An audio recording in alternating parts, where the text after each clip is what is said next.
आज या गोष्टीचा खूप आनंद होतोय की गेली 3 वर्ष झालं आमच्या ग्रामपंचायत समोर किंवा मी सरपंच सर्व सदस्यासमोर एक गावचा मोठा असा ज्वलंत प्रश्न होता की पाणी. गेली जवळजवळ 20-25 वर्षापूर्वी झालेली स्कीम आणि त्यामध्ये घातलेली पाईप आता जीर्ण झालेली होती आणि हे जीर्ण झाल्यामुळं जवळजवळ वर्षाला 1.5-2 लाख रुपये त्याच्या गळत्यावर खर्च होत होता आणि सतत गळतीमुळे सतत पाणी प्रश्न निर्माण होत होता आणि हा कसा सोडवायचा हा आमच्या सर्व सदस्य सरपंच यांच्यासमोर एक मोठा प्रश्न होता आणि त्यातून आम्ही मार्ग काढायचं ठरवलं आणि 15व्या वित्त आयोगामधनं आम्ही हा निधी उभा केला. परंतु हा निधी अपुरा होता. 2,83,000 मध्ये आमचं एक टार्गेट होतं की विहिरीपासून टाकीपर्यंत 4 इंची पाईप आणि 6 kg बसवायचीच. इस्टिमेट मध्ये ते काही बसत नव्हतं. इस्टिमेट करताना साहेबांनी सांगितलं की होत नाही आणि त्यांनी आम्हाला 3 इंचाची पाईप 6 kg ची दिली.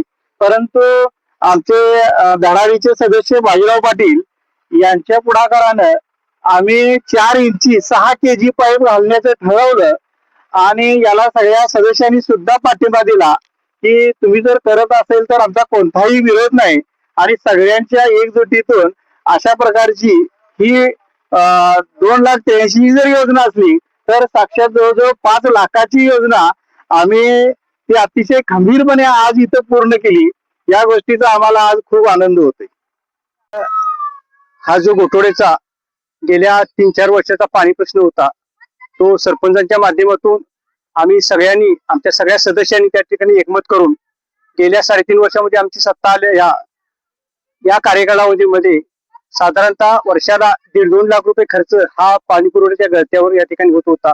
सातत्याने सतत गावाला ज्यावेळेला पाईपलाईन फुटत होती त्यावेळेला पाण्याचा प्रश्न त्या ठिकाणी संबंधित सगळ्या माझ्या महिला भगिनींना भेडसावत होता आणि तो त्या ठिकाणी आम्ही 1-1.5 वर्षापूर्वी तेवढा मोठा फंड त्या ठिकाणी उपलब्ध होत होता आणि 15 वित्त आयोगातनं आपण एक त्या ठिकाणी मोठी भरीव अशी तरतूद करून त्यावेळेला सागर खोत ग्रामसेवक या ठिकाणी आले आणि आम्हाला सांगितलं की पाण्यासाठी आम्हाला 5-6 लाख रुपये त्या ठिकाणी पाहिजे.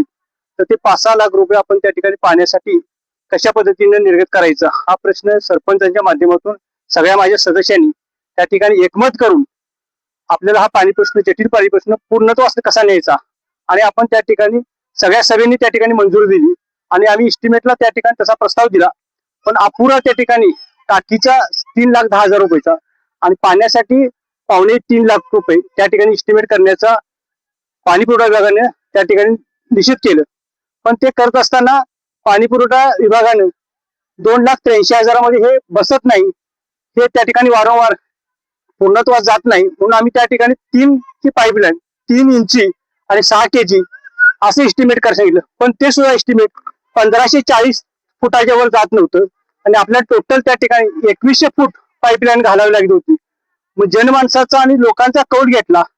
त्यानंतर संबंधित कंत्राटदाराला आम्ही सांगितलं की अशा पद्धतीने ही योजना आपल्याला पूर्णत्वास न्यायची आहे.